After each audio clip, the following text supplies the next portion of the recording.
Assalamualaikum warahmatullahi wabarakatuh. Selamat datang di podcast Pengadilan Negeri Surabaya.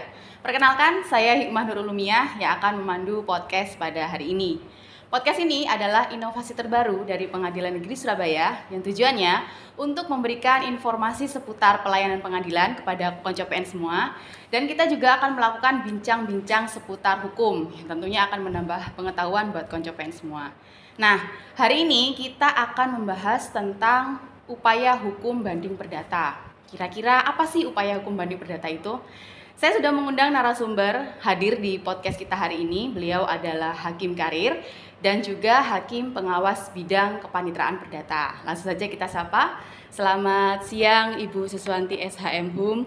Selamat siang. Selamat datang di podcast PN Surabaya Ibu. Terima kasih. Gimana Ibu kabarnya? Sehat? Sehat dan baik, alhamdulillah. Alhamdulillah. Baik, Ibu. Sebagaimana kita tahu gitu ya, bahwa Pengadilan Negeri Surabaya itu kan pengadilan yang volume perkaranya banyak sekali. Ya. Ada pidana, ada perdata gitu ya. Khusus ke bidang yang kita sekarang ini ada, yaitu di bidang perdata gitu ya Ibu. Ya. Ada permohonan, ada gugatan, ada upaya hukum begitu ya Ibu. Nah, saya ingin memfokuskan pembahasan kita hari ini ke upaya hukum banding perdata yang diajukan secara manual gitu ya Bu. Ya.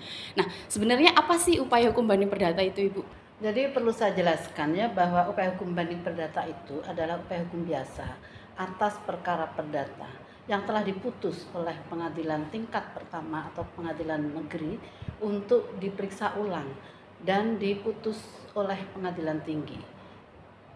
Upaya hukum banding didapat diajukan oleh para pihak yang merasa tidak puas terhadap putusan dari pengadilan tingkat pertama. Baik, kemudian kapan kira-kira upaya hukum banding perdata itu boleh diajukan Ibu? Upaya hukum banding perdata itu diajukan di pengadilan negeri di mana perkara tersebut diputus dan diajukan dalam tenggang waktu 14 hari kalender yang dihitung sejak keesokan harinya putusan tersebut dibacakan atau sejak putusan tersebut disampaikan pemberitahuannya kepada para pihak dalam hal para pihak tidak hadir saat sidang putusan. Oke, baik gitu. Baik Bu, sebagaimana yang saya tahu dalam permohonan upaya hukum banding perdata itu ada yang namanya memori dan ada yang namanya kontra memori. Sebenarnya memori dan kontra itu apa sih Bu? Jadi memori banding dan kontra memori banding adalah dua hal yang berbeda. Memori banding adalah risalah mengenai penjelasan keberatan terhadap pertimbangan dan kesimpulan putusan pengadilan negeri berdasarkan fakta-fakta dan dasar hukumnya. Baik, kemudian kalau kontranya Ibu?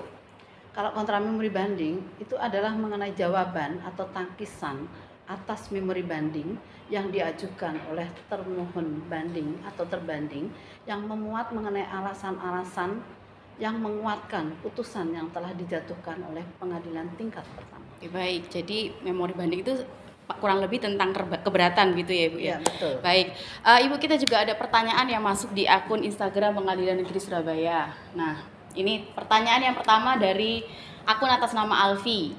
Apakah memori banding wajib atau tidak dalam upaya hukum banding perdata? Monggo Ibu. Jadi memori banding itu bukan merupakan syarat formil dalam pengajuan upaya hukum banding. Oleh karena itu tidak wajib untuk disertakan atau diajukan oleh pemohon banding. Begitu, baik. Ya. Berarti tidak wajib begitu ya Ibu? Iya, betul. Selanjutnya ada tanggapan dari Intan Z bla bla bla. Apakah ada jangka waktu dalam mengajukan memori dan kontra memori banding? Jadi karena memori banding maupun kontra memori banding tersebut tidak diatur secara formil, maka tidak ada ketentuan yang mengatur tentang jangka waktu untuk pengajuannya. Namun, dalam hal berkas permohonan banding telah dikirim ke pengadilan tinggi, maka tidak menutup adanya hak dari para pencari keadilan untuk menyampaikan memori atau kontra memori bandingnya langsung ke pengadilan tinggi sepanjang belum ada putusan oleh pengadilan tinggi. Baik, berarti sepanjang belum ada putusan, para pihak itu masih punya hak untuk mengajukan, begitu ya Ibu? Ya, betul. Baik, selanjutnya ada pertanyaan lagi dari Syatrin. apabila pembanding mengajukan memori banding, apakah terbanding harus mengajukan kontra memori banding? Monggo Ibu. Karena tidak diatur secara formil baik memori banding maupun kontra memori banding dalam hal ada pengajuan upaya hukum, maka kontra memori banding pun tidak wajib untuk diajukan bagi terbanding oleh terbanding seperti itu.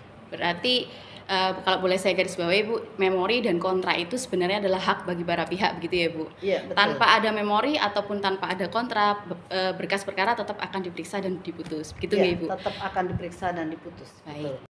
Terima kasih Ibu atas informasi yang sudah dibagi dengan kita. Semoga informasi yang Ibu sampaikan tadi memberikan jawaban untuk konco PN yang ingin tahu sebenarnya apa sih upaya hukum banding perdata itu. Dan semoga apa yang disampaikan oleh narasumber kita bermanfaat buat konco PN semua. Saya juga berterima kasih buat konco PN yang sudah datang ke podcast Pengadilan Negeri Surabaya. Semoga kita masih bisa ketemu di podcast-podcast selanjutnya. Saya pamit undur diri. Hikmah Nurul Lumia. Wassalamualaikum warahmatullahi wabarakatuh.